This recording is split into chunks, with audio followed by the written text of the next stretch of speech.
And I was just like, why? Like, why? Like, if I want to be an actor and like this is the thing I love, why not just watch movies and read about it and like read books about it and watch interviews and just really dive into my craft? And he's like, well, if that's all you do is study the craft, but you don't ever actually experience real life, you can't actually bring real life to the craft.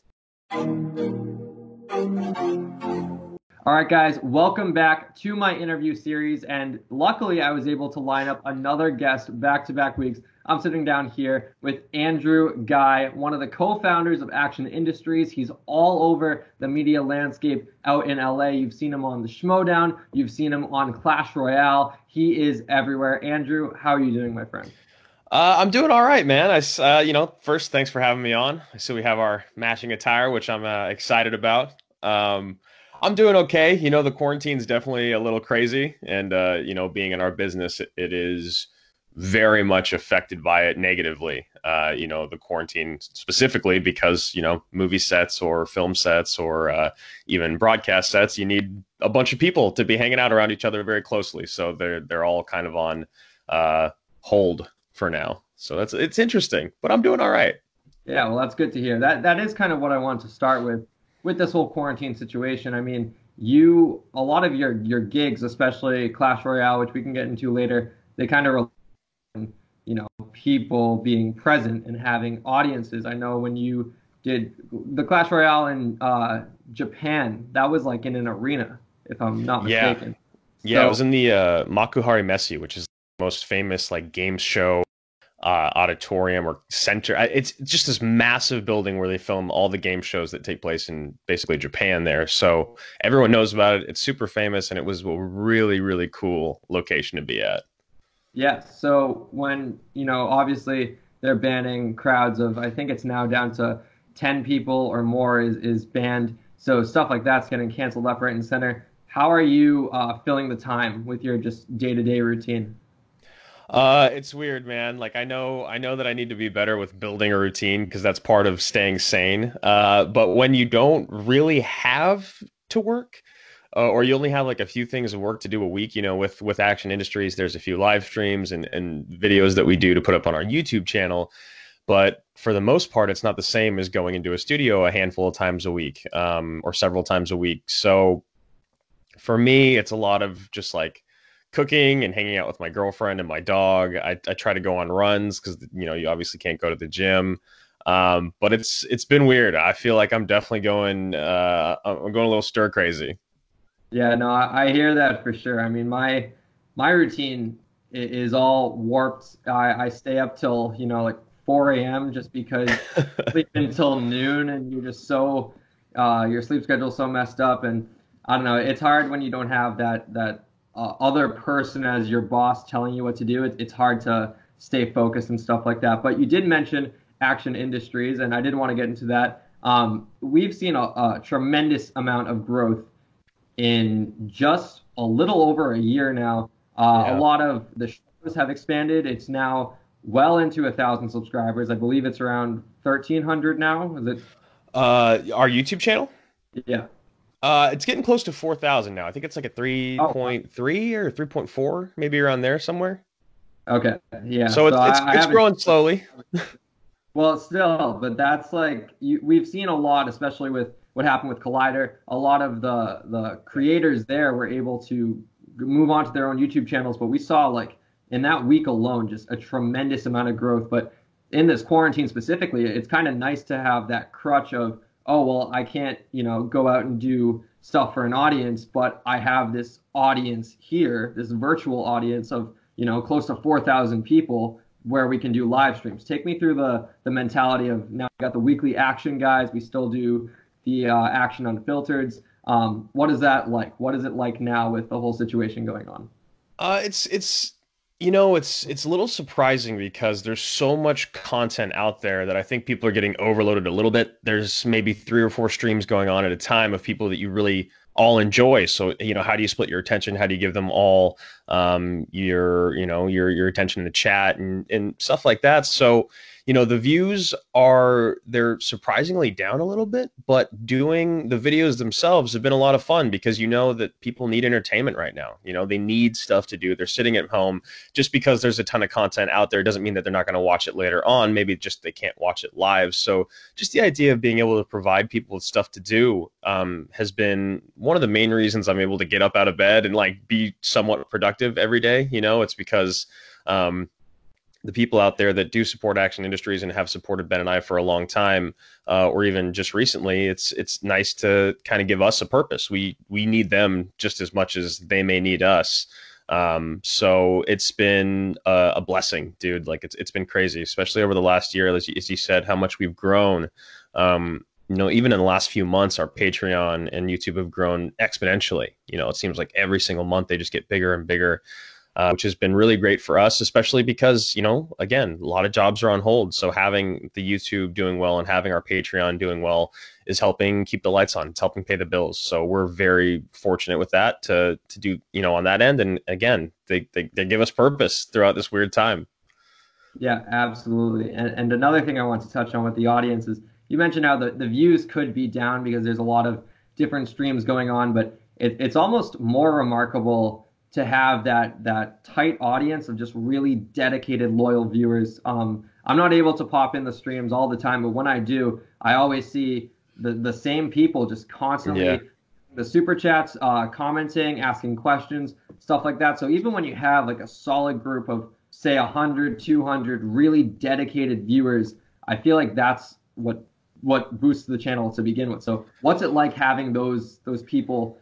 I wouldn't even call it an inner circle because it's so big at this point, but those people that are just kind of like so driven to support you guys. What does that feel like? It's the Action Army, man. It's the Action Army. My business partner, you interviewed him, Ben, and we talked a lot when we first started doing what we were doing, and we realized that our show, Action Movie Anatomy, that we started with was not going to be this massive show that, got millions and millions of hits all the time. Like we definitely have episodes that are in the millions. We have episodes that are in the hundreds still, which is crazy. It fluctuates massively. But what we realized was really important was, whether the episode had a few thousand, 10,000 or 2 million, it was really about the core audience, the people that were really interacting, the people that were there every single time showing up. They knew your schedule. They were always asking for more content. They were following you on Twitter. They were asking for you on Facebook, like things like this.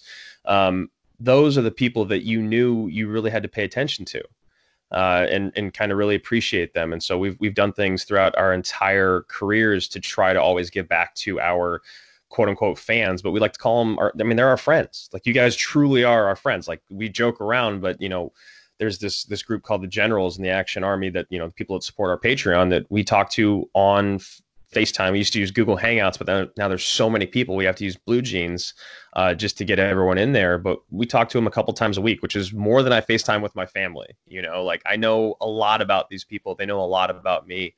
And that's just a small group now that's grown to like 30 people. But, you talk about this intense group of fans that we have, and it's all about us kind of trying to pay attention to them over the years. And I think it's just grown slowly. And, we have our moments where a lot of people get interested in what we're doing and a lot more people pay attention, whether it's a Schmoedown match or something to do with something in Ben's career or my career. But it's always been about our tight-knit group, man. And again, it's been one of the reasons that we've been able to stay afloat throughout throughout the quarantine and throughout being out of work, because they're still there. They're somehow still there. They're incredible. They're generous. Like I love them so much. Yeah, and you mentioned it feels more like friends than fans. And I remember first time when we met in Houston, I was just like in the airport. I remember it was you, it was Christian Harloff, and it was John Roca coming up. And I remember just being like really starstruck. So I'm like, these are guys I've watched on my phone screen, on my television for years. Like the first ever, obviously the first action match I watched on Schmoedown was you guys versus the Night Sisters when you guys debuted. Okay, that's our first match, yeah. I followed your careers there, and just like from there found you guys on Action Movie Anatomy and everything. So to like see you guys in the flesh for the first time was really like, it was like a starstruck moment. But then what happened, like as Houston unraveled, then we had New York in August. it's one of those really special things. I always say, like, don't meet your heroes, but you guys are like the most genuine people, down to earth. Like, what I really appreciate is like you don't take any of this stuff for granted. Like, it's very like, no, we appreciate every single person that clicks on our videos, that comments, that shares, subscribes to the Patreon and stuff like that. So I thought that was very special. One thing I wanted to touch into now, we're both wearing the hoodies, Action Industries, and we've talked a little bit about it so far. Action Industries started around, what was it, February of last year? Yeah, I believe so. But I'm sure you and Ben were having conversations about how to expand much more before that. And you talked about how you didn't think that Action Movie Anatomy, because it would fluctuate. It would between Yeah. 2,000 millions of views. What was the thought process behind realizing, oh, we have a really core group here. Why don't we try to take those people, move them away from like Popcorn Talk, or keep them on Popcorn Talk, but also bring them over towards, our personal channel? What was the thought process behind creating Action Industries? Well, first of all, it cracks me up that you were like starstruck to meet us because it's like we're just regular dudes, just like you, man. I was excited to meet you guys. I really, honestly, was really excited to meet all the people that have become a part of industries and the army and all that. So that cracks me up. But to your second point, sorry, can you repeat that? Yeah, Just the last part of it. just the idea behind deciding to start Action Industries. Oh So, yeah. Sorry. yeah, Quarantine's got my brain all fuzzy. So basically, we wanted to be able to produce more content on our own, and we wanted to, the old cliche saying of, the person that, is writing the checks, not cashing the checks. So, well, I mean, you want to do both. Ideally, you want to be cashing checks as well. But it was not about the money. It was just about being able to make more content and content that we wanted to make, and especially for these people that had been so loyal to AMA. But then we were starting to get fans that were loyal to the Schmodown and again other things that we were doing, Magic the Gathering, Clash Royale. So we wanted to basically kind of create a place for all these people to get together and watch content that we were producing, because we realized it wasn't so much about what we were talking about. It was a lot about who we were as, personalities or as people, that people were following that.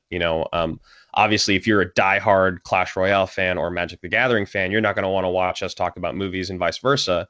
So it's a little hard to kind of bridge that gap. But for the most part, we stick to movies on our channel. We stick to the Schmodown, because it feels like everyone watches movies. I'd say like 95% of people enjoy watching movies. But again, it was just us being, we've always, one thing that I really appreciate about our friendship, and about our business partnership, is that we can be really honest with each other when we're not satisfied with where we're at. The funny thing about that is that neither of us are really ever satisfied with where we're at. So, I'm usually much more emotional and passionate, and Ben is usually much more logical and calculated, and we balance each other out really well. And we've had to work on our communication for years. We've worked together for 5-6 years as partners. So we've worked on our communication a lot. You really have to. But that was, he was my best friend and my business partner. We wanted to do more together. We wanted to provide more to the people. We wanted to give ourselves more to do and also something to own, because, it's great going on Popcorn and AfterBuzz and Collider and SEN and all these other networks, but they own what we're doing. Every single one of those networks owns the content. They're getting the views, they're getting the checks, they're getting all the subscriptions, all the things. So it felt like it was our time to do the next thing. It felt like we'd put in enough hours kind of getting good enough on the mics and getting confident enough with our chemistry and our improv and kind of our show flow and the way that we built shows, because all the shows that we've ever done, Ben and I construct those shows and those outlines, and we go back and forth and we add segments and cut segments and we rotate them out. And so, yeah, it was just about doing more. It was about taking that next step, because things were not moving for us. So we needed to make a move, and Action Industries and really putting time into our YouTube channel was what we felt like the next best step. It's all about small steps for us, because after being here for as long as we have, we realize you can't take that gigantic leap that you kind of dream of when you get here. It's all about putting in the time and putting in the effort. And like, it's been paying off, at least for now. Yeah, and it's great to watch the growth, not only as kind of a member of the Action Industries team, but as a fan as well, because I remember when it first started out and we had the group chat where everyone's just kind of introducing ourselves to now it's just like everybody's just clicking. People are sharing thumbnails. Denuzo and Jarvie have their own show on the channel now, which is Yeah. incredible. Just to see how much it's grown has truly been tremendous. Another thing I want to touch on, you mentioned about like when you first get here, obviously being LA. Mhm. When did you personally in your life decide that LA was the next step for you?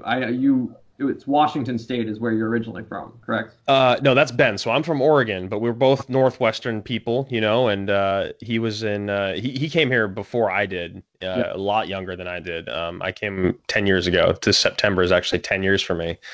So I came in 2010 and I was I was just about to finish college, but I pulled there's a story about Brad Pitt that maybe I read into too much.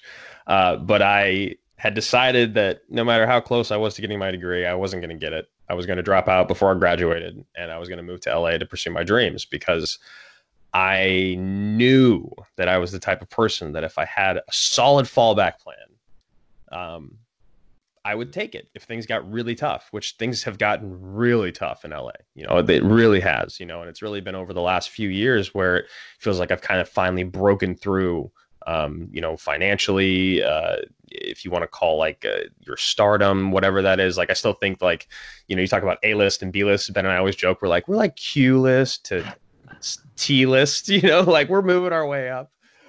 Which that shit I don't really care about. Oh, sorry, I don't mean to cuss. That stuff I don't really care about, but it does feel that it finally has started to really pay off. So when did I decide to do it?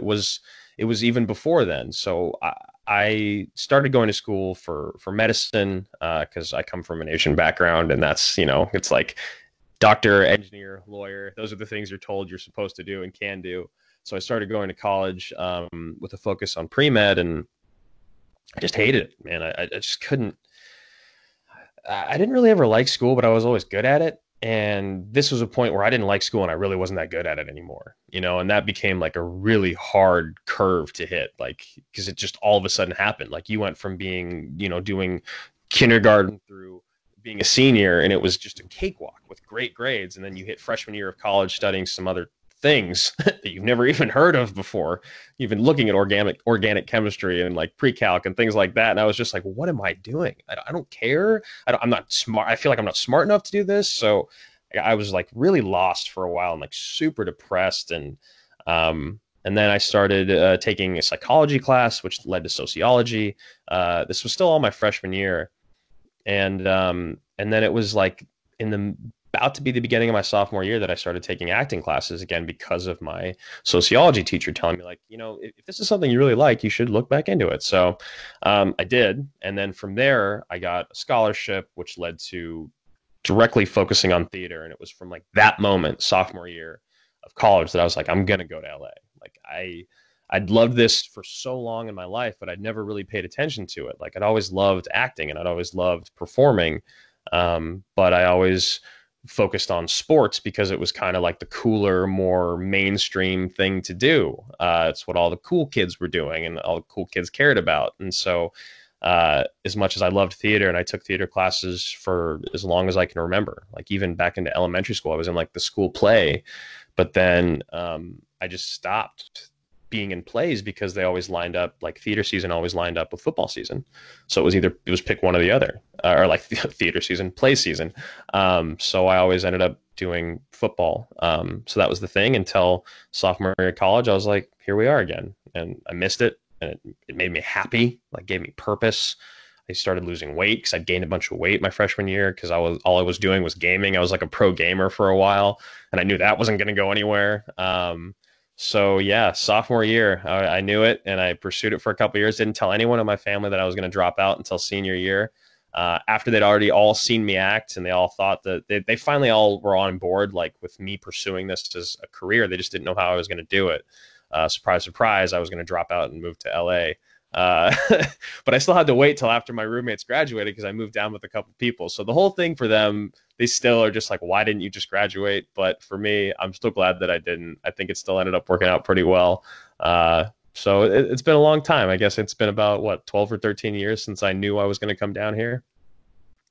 Yeah, one thing I really appreciated what you said was uh, the mentality of sports is the cool thing, but I really want to do theater. And obviously that's it seems like that's just the plot of the musical, but I also kind of relate to that because I went to Syracuse. I'm a sophomore there now, and when I walked in my freshman year, do sports broadcasting because like at the time I thought it was kind of my own mindset, but really it was probably just everyone else telling me no, that's the one you want to go into.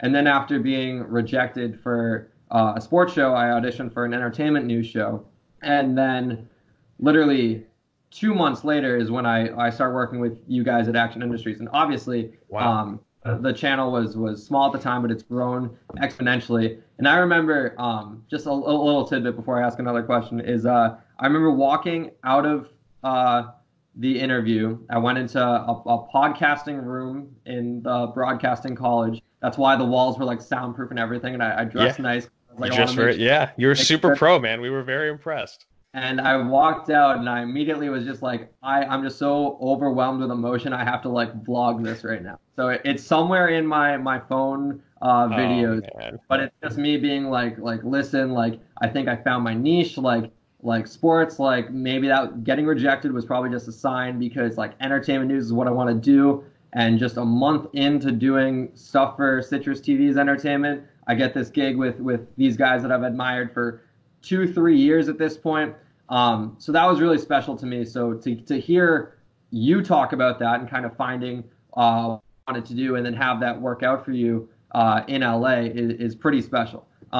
I wanted to That talk about yeah, that makes me just so happy to hear, man. It really does because yeah, you really blew us away with your interview. You've always been so incredibly professional, and I had a hard time too when I realized like high school was ending and I wasn't getting the same calls my friends were getting about getting recruited, and I knew that I wasn't big enough to play the positions that I was good at playing. I mean, I was pretty good at them, in high school. I know that I was like all state, but I wasn't first team. I don't even remember at this point, but.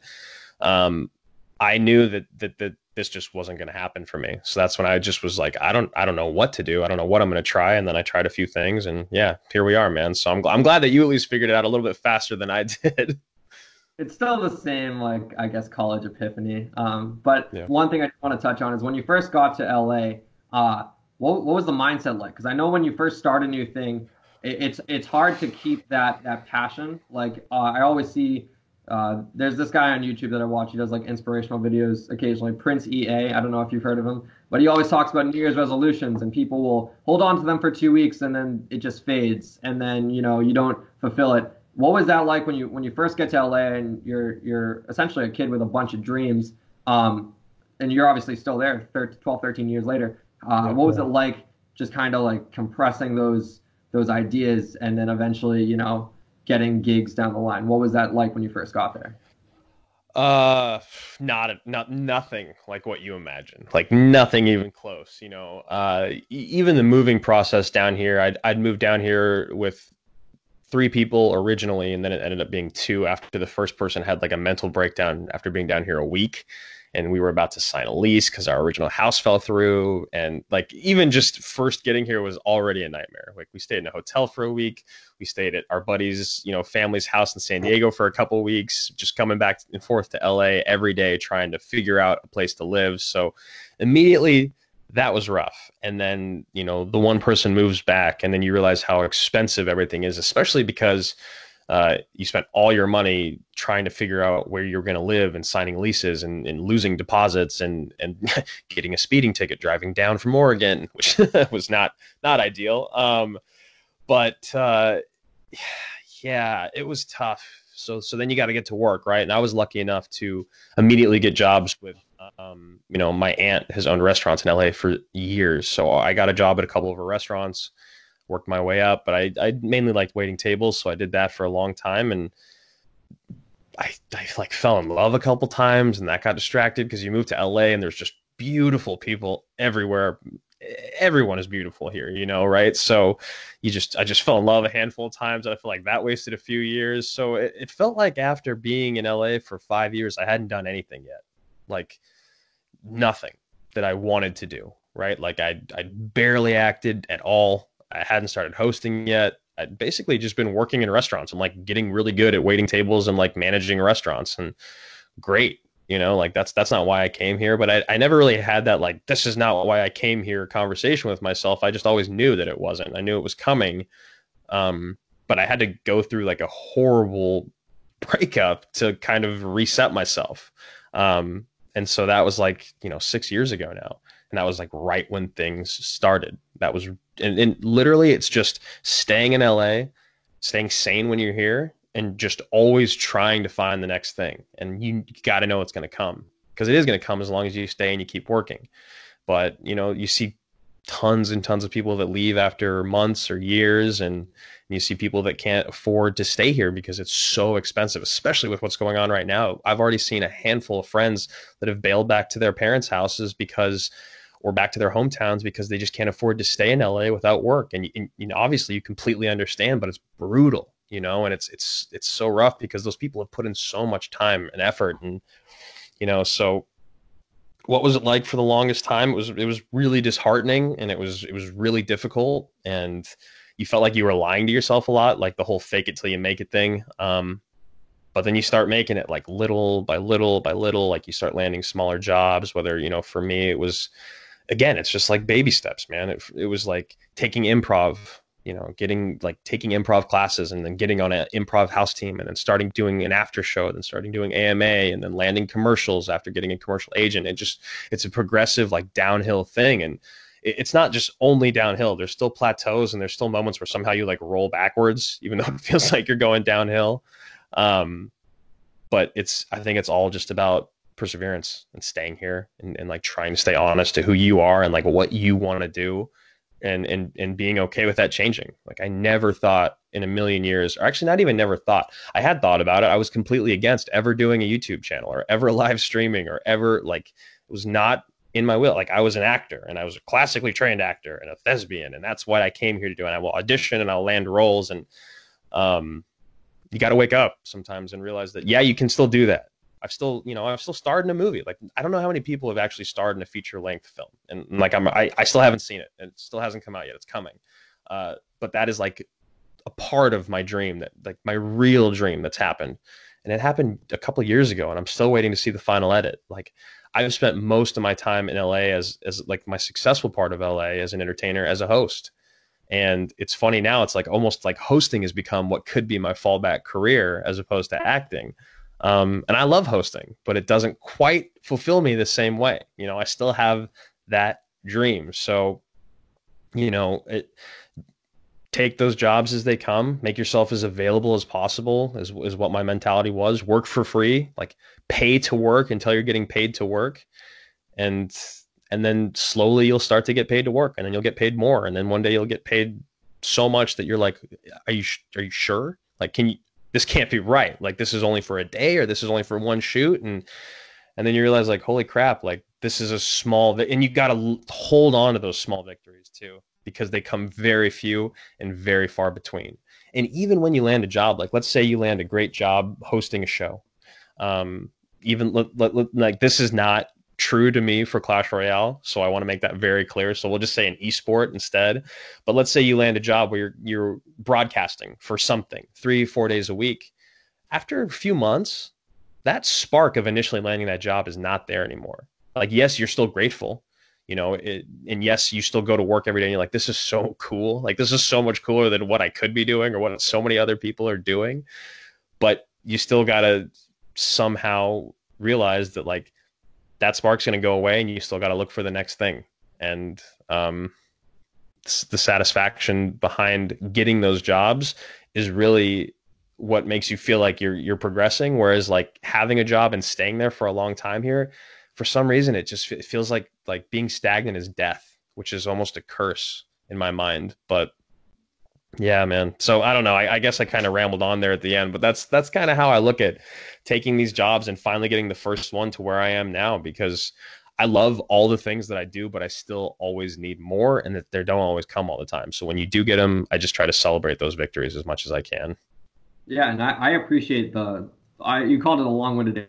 It's all true, because even just for me personally, like I've seen that many times. You talk about the spark being there for the first couple weeks, and then months down the line, like it just gets to be routine. And I would always tell myself, like every time I'm on air at college, I'm going to cherish it. But once that there was a week earlier in the semester where I was on air every day, Monday through Sunday, and it was really cool to look back on. But by the time Friday rolled around, it's just like, okay, here we go again. Like Yeah. the specialness factor does kind of wear off. So it's important to, yeah, I agree. Like step back, remind yourself, like, no, like this is where I want to be. This is take me to the next step. So I appreciate you saying stuff like that. Another thing I want to touch on is the Schmoedown, because Yeah. I feel like even though it's weird to call it like a gig, the same as like a Clash Royale or commercials, because those are like, you're probably working with people you don't really know. But the Schmoedown, I feel like it's all your friends, Bateman obviously, but then you have people like Roxy's heavily involved. Christian Harloff, I know you first met him through the Schmoedown. Did you guys have a prior relationship? No, I mean, honestly, with a lot of people in the Schmoedown, I had like a very small relationship with beforehand, or I mainly got to know them through it. But yeah, it's true now. Like everyone you play against is your friend, or at least you know they're going to be because they're like rookies and you know they're going to be around for a while. Yeah, so take me through that first opportunity with the Schmoedown, and obviously you guys had the match against the Night Sisters. My favorite Schmoedown match of all time is you guys against Late to the Party, just because the trash talk all time. When I think you called, I forget their names, but the guy of Late to the Party just purposely called it in the wrong name. You were like, oh, it was a and I was just like, Karloff is like trying not to laugh, but he's cracking up. And then at the very beginning, when you guys came out with the "Where" gets me every time. Favorite match of all time. Yeah. But uh, what was that kind of? Did you guys see a surge in popularity after first debuting for the Schmoedown and having those continuing matches as team action? Yeah, well, I mean, definitely to that part. And we actually just did our action rewind on Late to the Party. So I just watched this match like 3 or 4 days ago, and I hadn't seen it since maybe since a little after it debuted. It's so good. I forgot how good this match is. It feels like it was the moment where kind of everything clicked for us. We've told the story about coming into the Showdown a lot. Ben and Christian kind of started to get to know each other. Ben got interested. Christian like kind of quizzed him, and then Ben kind of failed. It was like the best spin question I think Christian even asked him. And yeah, Christian failed. I mean, Ben failed, and Christian was like, "All right, kid. Well, we'll think about it one day." And then like a few months later, he actually wanted to give us a shot. And so Ben asked, he reached out to me. I watched a few matches and I was like, this is cool. This is interesting enough. And I feel like I know enough about movies. And then Christian told us he wanted us to be bad guys. And so Late to the Party is really funny that you bring it up. That's kind of the moment it seems like everything clicked. In the first two matches, we're pretty good at what we do. And we have that great reversal with our moms and playing good guys and then being bad guys in like the post game. But when you watch Late to the Party, even in the promo, you watch the promo and you're like, huh. So they're able to cut enough to make this really look like we knew what we were doing. And then when we finally do our promo and our entrance and our post game and even all the things throughout the match, I felt like we really clicked as the bad guys Christian wanted us to be. And even on his face, it looked like he was so excited the whole time. Like he's like bright red and laughing. He kept calling us punks and like he was laughing so much. I remember that was just killing me.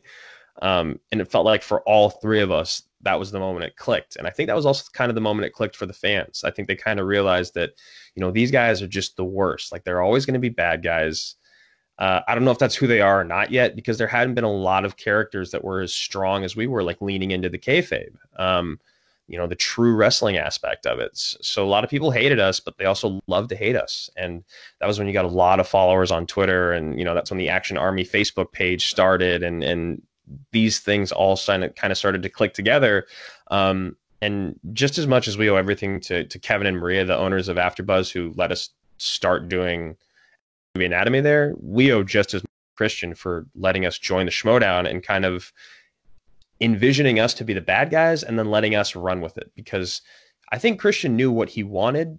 And I think I gave him so much more than he ever imagined as team action. And I know that sounds kind of like tooting your own horn or being full of yourself, but like I'm really proud of what we did, and I think we really paved the way for heels today, and you know the heels that came in the same generation as us, like as the Kalinowskis. You know, he's amazing, but I felt like we kind of changed what happened, and I think everyone kind of recognized that. And then as people started to see us do more and more things, they realized that those characters weren't who we are as people. So then you saw the other kind of massive influx of MTS fans that wanted to support you because they realized you weren't an asshole anymore. So the Schmoedown changed everything, man. And specifically when I go back and we're doing this whole rewind series on our Patreon, and I'll have to send you the link for Late to the Party because I think you'll really enjoy it since it's your favorite match. It's the moment where it really clicks for me as a person that's watching, that it's like, okay, this is kind of what these guys are, and I can't wait to see what's next. And then yeah, they all kind of came and hung out with us from that point on, whether they hate us or not. And another great moment from that match before I touch on the next question that I just love is when they both give like long-winded answers as to why they're picking the numbers they're gonna pick in round 3. And you just go, yeah, we're gonna go 1, 2, 3. Let's just win the match. Come on, like this isn't hard. Yeah, I completely forgot that we did that, and then we even talked now. We were like, well, that's not a good idea strategically. I think we did it one at a time when we did 3 numbers in a row, but it's kind of just like bad juju in Schmoedown. Like you just don't do that. But we did a lot of dumb things when we were new. It was iconic. But then obviously team action. You guys go on this incredible run. You get to the finals of the Ultimate Schmoedown for teams. And then we kind of see the split. We have Ben and Riley get teamed up, and then that kind of leads to you turning on Ben. But one thing I just really appreciated for you as a singles competitor is you will always say, like, you know, there are people that are more knowledgeable than me, but like I play the game better. And we saw that, for example, against Dan Murrell. Like I think without the mind games you're playing throughout that match, I don't know if you necessarily win that match, but you know how to get into your opponent's heads and just kind of like basically like cripple them as a competitor from within, which is very fascinating. What's that like for you when you go into a match? Do you like research how to get under people's skin, or do you just kind of let it flow go? And you mentioned how like obviously the character is separate from the person. Is there ever times where you're like, I don't know if I want to say that, but you're just so focused on winning the match, like preparing for a match, not necessarily on the knowledge aspect and studying for questions, but more about how do I get in this guy's head? Yeah, I mean, 100%. You know, Ben and I used to really talk about strategy on all sides of the board, and we'd really talk about mind games and truly trying to get in someone's head while playing them, and like talking about who they were and what they did, and like what things you could say, but not crossing the line. Because we also wanted to be not respectful, because we're definitely not respectful as team action, but we didn't want to go for like low blows. We didn't want to bring in like, you know, things that were like personal stuff too much, like personal lives, kids, wives, family members, like sometimes, or jobs, even work. Cause like there's sometimes where heels in the league will say something and you're just like, oh man, like we don't do that. Like we can't say that, you know, and you don't want to be that, especially because if we were as intense as we were, we couldn't cross the line. So we would talk about things that we could say to get in each other's head, you know, and like, you know, when we play Team Trek, there's a lot of mind games that happen in that one. One of the things is we never refer to Inman. We never actually refer to him as a person. Like we only refer to him as either Mance's teammate, or we just don't refer. We're like, I don't know who you're talking about. And it really pisses him off. And especially because I think Mance plays a little better than him in that match. I can't remember exactly, and I'm excited to go back and watch it. But you know, by the end of that match, Inman's actually upset with us, and that's part of a bummer, like partly a bummer because, you know, you do like these people, and I really like Jason. I really respect what he does, and I really enjoyed playing against him and Scott. But they like were furious. I remember them walking into the match furious already because of what we had said in the promo, and Christian had told them, or they could hear it. I think they could hear it, and Mance was furious, and we just already were like, yes, like that is exactly what we're supposed to do, because 15 seconds is not a lot of time to answer questions. And the more you study and the more you know and the longer you play, there's more categorical knowledge that you need to like sift through and find the correct answer. So it takes a long time. That 15 seconds is so important to take all the time. But if you're also upset and you miss a question and now you're upset at the person you're playing. Now you're upset at yourself for missing a question. That 15 seconds becomes like it's like that, dude. It goes by so quick. So why not take advantage of it? Like if we're going to play the game, why not take advantage of every part of the game? If we can talk to our opponents, let's talk to them. Let's mess with them. Let's mess with their heads. If we can take every second, let's take every second. You know, if we can use all of our repeats, etc, like et cetera, et cetera, et cetera. Use all of the things you can to your best advantage. And so, now that I'm kind of playing a face character, it's interesting because I still am able to do it, but you kind of have to do it with a smile on your face, and you don't do it as like evil, I guess is the only word I can kind of use to describe it. But I think there's still ways to get in people's heads as faces, but it's definitely more fun as a heel. And we see it a lot in professional wrestling too. You bring up the fact that you're a face now, but still kind of have those same tendencies as a heel. You just kind of do it with a smile on your face.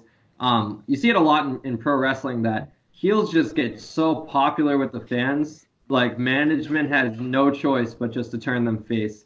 So did you kind of see that with like you as a singles competitor? Just I feel like more people cheered you against Bateman, and in the story you physically assaulted him.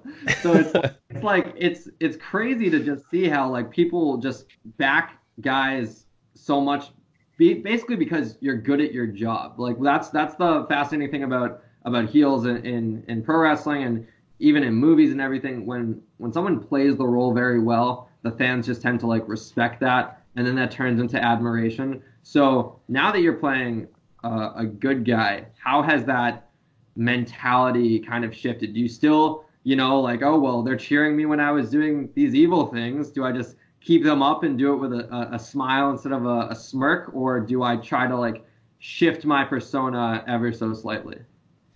Well, I appreciate you saying what you said there. And I think that you just, because for me, a lot of it just isn't like, it comes, I don't want to say naturally because it makes me sound like a horrible person, but like, again, I did years and years of improv. So in the moment, these ideas will come to me. And so as Dastardly, there's one way to say them, and as Debonair, there's another way to say them, right? So I think, and I'm still getting used to it. I'm still learning how to toe that line. I've only played I've only had a couple appearances, I should say, as this new face persona. But for me, it feels like kind of doing the same things as Dastardly, but reeling it in a little bit and doing it with a smile instead of yelling, which is almost more powerful anyway. And then also, I think I would always like clap back a lot or fire back, try to one up someone if they insulted me as a heel character. Whereas now as a face character, I think you can kind of just laugh it off or just smirk or smile, and you got sunglasses on anyway, so they can't see your eyes. So you just, whatever, look away. And it's kind of fun, man. I kind of enjoy it. I'm really happy that Christian has allowed me to still like say the things that I want to say, but do them with a smile, because if I just had to be like a straight up baby face, I would go crazy because I'm so competitive. I just couldn't do that. Like, I mean, hopefully I could do it as an actor, but I don't know. It would eat me alive inside. Winning or losing as a heel is great because you get to really say how you feel. I'm glad that at least as the character I am now, I still get to be somewhat true to my true emotions in the moment, I should say. Yeah, and you talk about talking with a more like cunning tone rather than yelling and everything. And I remember a moment was when I believe it was this year's awards when you won Heel of the Year, and you just went up, and I think it was like you might as well just call this the Andrew Guy Award because there's never going to be anyone better than me, and then just like walks away. But like you don't have to get all like obnoxious and yell because obviously last year's or a year ago was very very like pompous and like that's my fifth award of the night, like suck on that essentially. And now this year was like very like nope, like no, like who else could it be? There's no other option. Just found that very very fascinating to watch, especially for the awards. Aside from the Schmoedown, I did want to talk about Clash Royale and your gig there, because that's kind of taken you all over the world. Japan was 2018, I want to say, and then was it China last year? Yeah, we went to Xi'an last year for the World Cyber Games, which is kind of like the Olympics of video games. There's a bunch of different games there and all the most famous players and teams, and they kind of battle it out for gold medal and silver. It's cool. Yeah, and so when I was talking to Ben back in August, he mentioned how when he came to LA, he came as a musician, and obviously that focus has kind of shifted towards hosting. Now, obviously, you're still focused on acting, but being a commentator for esports, I'm sure was not something you could have imagined, 13 years ago. Let alone, it probably wasn't even in existence 13 years ago, competitive gaming like it is now. How has your like kind of appreciation grown for an industry that you probably had little to no knowledge 5, 10 years ago. Now that you're heavily involved in it. Yeah, it's crazy. Like I said, I was a professional gamer when I was in late high school and my freshman year of college. So I spent like a couple of years doing that, but it was nowhere near where it is now. And people are winning millions and millions of dollars. Like I would win like a free Ventrilo server, like a free web page, or like a mouse pad, like things like that, or like a computer sometimes, which was huge.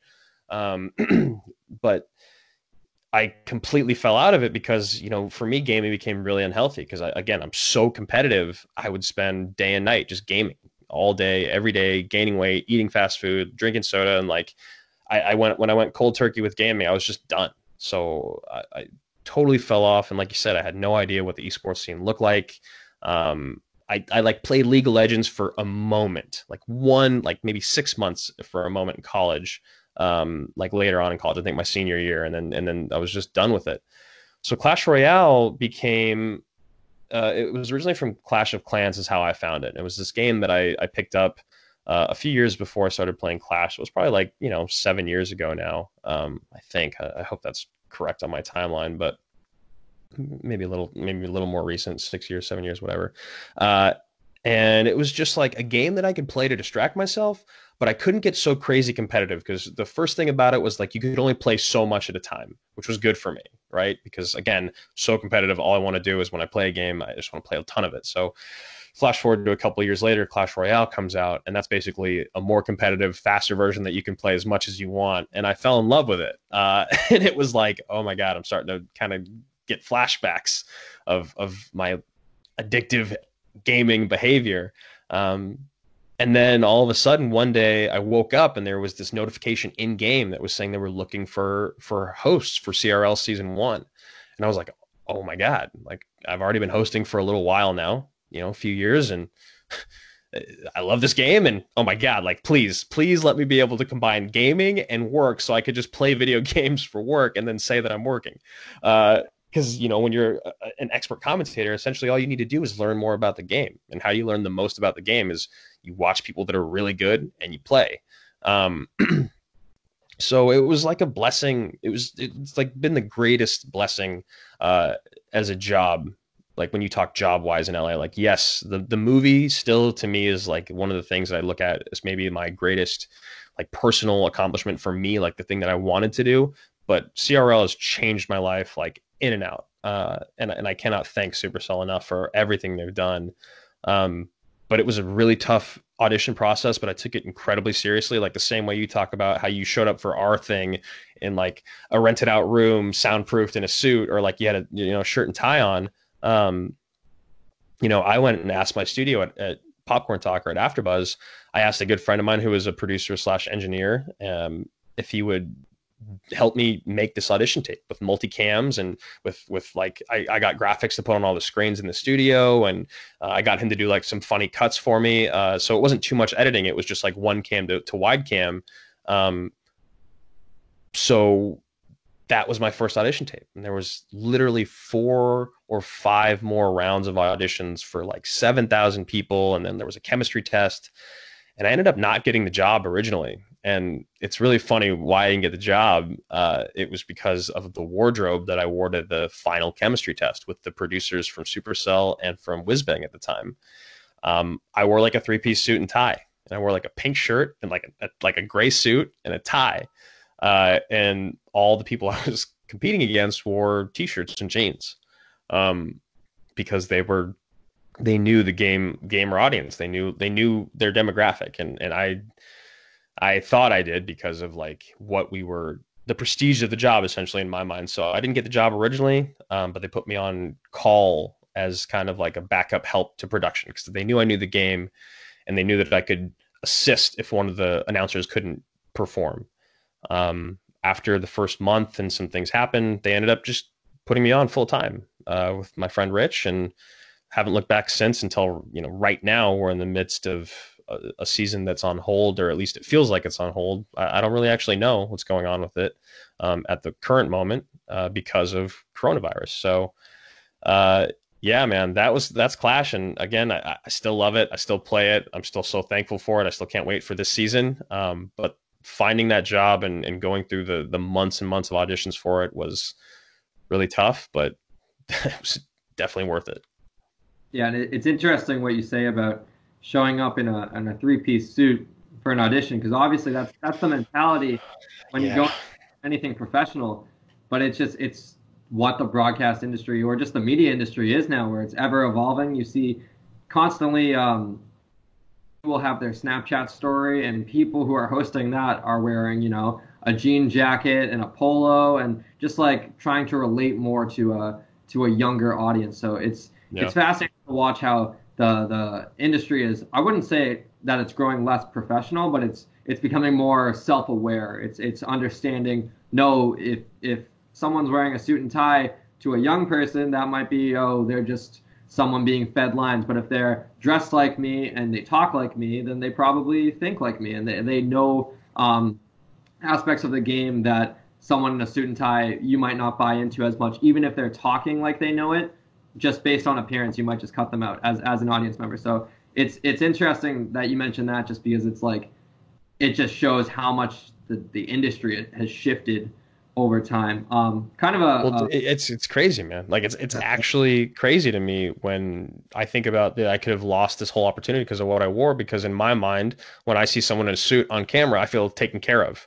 Whereas in, yeah. like you just said, you see someone in a suit talking this game, you're going to alienate your audience. So they weren't wrong, but I'm definitely glad the way things ended they did, or things ended the way that they did. A bit of a shift question now, but I guess it kind of relates. One thing I find a lot with doing a lot of work for broadcast and everything, I recently started writing for an MCU website, which is pretty cool, and That's um, cool. stuff like that. Like when that becomes your work, when your passion becomes your work, it's easy to, when you have time to unwind, not want to focus on that. I know for me, for example, I used to work in a shoe store in the mall, and if I ever had an off day, I would not step 1 foot close to a 10-mile radius around the mall. That place is work. That's not what I want to do when I'm relaxing. And now that my jobs are becoming, kind of mixed with that passion, talking about movies on air and talking about music and stuff I'm passionate about, when I have time to unwind, I kind of want to distance myself from it, because I don't want my work to I don't want me to get exhausted from my passion because I'm spending way too much time on it. So you mentioned how you were a Clash Royale fan before, and obviously you talk movies on various different shows. But when it comes time to unwind, do you step away from that kind of stuff and focus on other things, or are you more just like, no, this is everything I love to do? Doesn't matter whether it's personally, professionally, on camera, off camera. Like, I'm still gonna pay attention to this kind of stuff. Yeah, I mean, I do and I don't.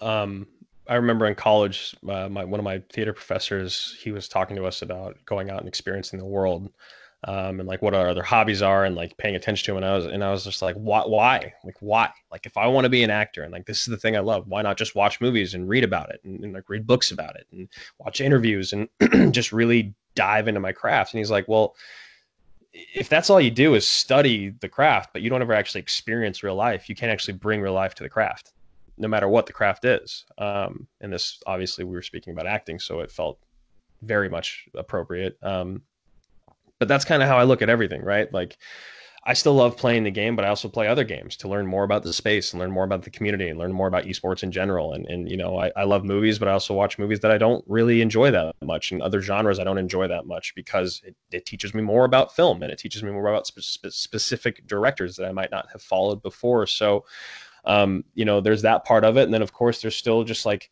going outside and working out and experiencing, going out to eat, doing things like that, because I think it also it really helps you appreciate what you do when you get to step away from it. If you miss work when you're not working, like, that's such an incredible thing. You know, if all you can, like, all you can think about when you're out is work, like, that's maybe a little unhealthy, but it's also like, hell yeah. Like, that's so great that I just get to go back and work. And if you're thinking about it in a positive way, not if it's stressing you out, but just like, yeah, I have to go watch this movie now. That's my job. Or I have to go to this screening now. Or, it's really great. But again, you don't want to burn yourself out. Just like you said, you need to make sure that you make time for other things and you have other hobbies. Whether it's, like a true hobby or like it's a girlfriend or a dog or it's, things that just make you happy outside of what you do. That's really important because if the only thing you can do for happiness is work and then work's not going well at the time or there's not a lot of work to do, then what? Then you go crazy, which is not me right now. I promise.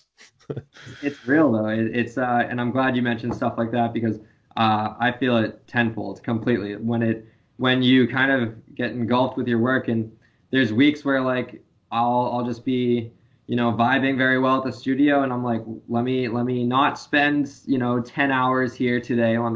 We had a really good 5. There's no need to stretch that any further because if you stretch that out further, you might experience burnout and stuff like that. One thing I did want to talk about, you did mention your other hobbies. What's your kind of go-to, especially when you have a bunch of stuff going on? Obviously, quarantine is kind of messing with everything right now, but when you have Clash Royale, Schmodown stuff, possibly commercial gigs, when you have multiple things going on and you have like a day to relax, what's your go-to to just like unwind for a bit? Now I'm just gonna sound like a total hypocrite. It's like I like to watch movies. No, so I spend a lot of time with my girlfriend and my dog. Like, we like to go out and do stuff, do things, go on events, go on picnics, like go just do stuff, which is good because I'm not really good at planning things. She's great at planning things, and I'm so glad because if not, I would probably do what I used to do, which is like I'd go work out and like maybe go out to eat lunch and then like kind of just mess around the house, like at my house, like not really doing anything, but not working. So for me now, like I love to cook. I've always loved to cook. I spent so many years in the restaurant industry. I learned a lot. Even though I didn't spend much time in the kitchen, I still learned a lot peripherally and by asking them questions. So I really love to cook, and which has been nice for the quarantine. Now that the grocery stores have calmed down a little bit, I've been really enjoying that. And I like to work out. I like to exercise, but I like to do it at the gym. I'm really weird when I work out. Like if you watch me at the gym, you'd be like, God, that guy's not doing anything. But I'm like very methodical. I like to just sit and like lift heavy and do my reps. And then I go do cardio every day. And that's where I really sweat and like actually get my heart rate up. But otherwise, I like to like sit there and listen to a podcast or listen to new music and just like zone out because I know the rest of the day I'm going to be super busy working. So that's like on a daily, like during the week routine. And then on the weekends, yeah, it's just usually just kind of going on outings and then watching movies that I haven't seen before that I've wanted to watch that aren't required for me to watch. Because there's so many of the movies that I like need to watch for work. There's so many like movies or shows or like like, dude, I watched Love is Blind on Netflix recently. And I gotta say, it's been one of the most enjoyable things for me to have watched and talk about since then because it's so stupid and mindless. But it's nice because I'm still watching. I still love watching things. Like I love being entertained, but I don't always want to analytically like look at a movie. If I turn on The Godfather or The Godfather Part Two, it's like I can't just be on my phone the whole time. It's like a sin. If Love Is Blind is on, I'm on my phone the whole time. I think it'll be all right. Yeah, for sure. Yeah, I like what you said there too, because I find that a lot with a lot of movies I watch where it's just like you start watching it through a critical lens and it's like, wait, no, let me just like sit back and enjoy it for what it is. And that's why, I mean, I find myself watching a lot of movies that aren't going to win any awards. They'll be Yeah. rotten on Rotten Tomatoes, but it's just like I'm watching this for personal enjoyment. I don't need It to go and analyze this essentially. it's a Um, curse with work, man. Like especially the person as you know, like working in entertainment more, it's going to become this thing where you're going to like why can't I just enjoy this movie? Like, why do I have to think about the set design and the costume design and the lighting? Like, why? Like, just let me turn my brain off. So yeah, when you watch a movie that makes you feel that way, like for me, Knives Out, that's when it feels great, right? You're watching great cinema and it makes you feel like a kid watching a movie. You turn off all these critical things in your mind. That's like when those worlds meet together and you're just like, ah, perfect. yeah, I found that a lot with I was watching this year was the first year I finally watched all the Best Picture nominees, And I remember ahead of watching them, I think it might have been Knives Out, similar example where it just like I wouldn't even call it like turning my brain off because it still was like a good like a really good movie, but Yeah. it was very like I can just enjoy this for this.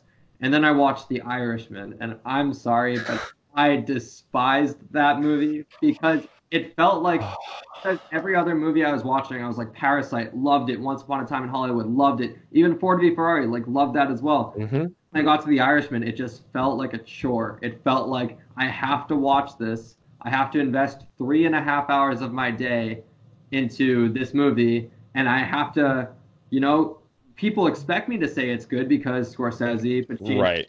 De Niro, but it's like at the end of the day, when I'm watching it, I'm like, I just watched this race car movie with Matt Damon and Christian Bale being essentially buddy cops throughout. Like, I just can't. So And I that's like a great film, right? Like you're so engaged the whole time in Ford v Ferrari, and like, yeah, The Irishman. It felt it's like, oh, it's the only time you're ever going to see these people working all together again. It's the last time in history. Like, just enjoy the 3.5 hours. Like, I'd watch 6 hours of it.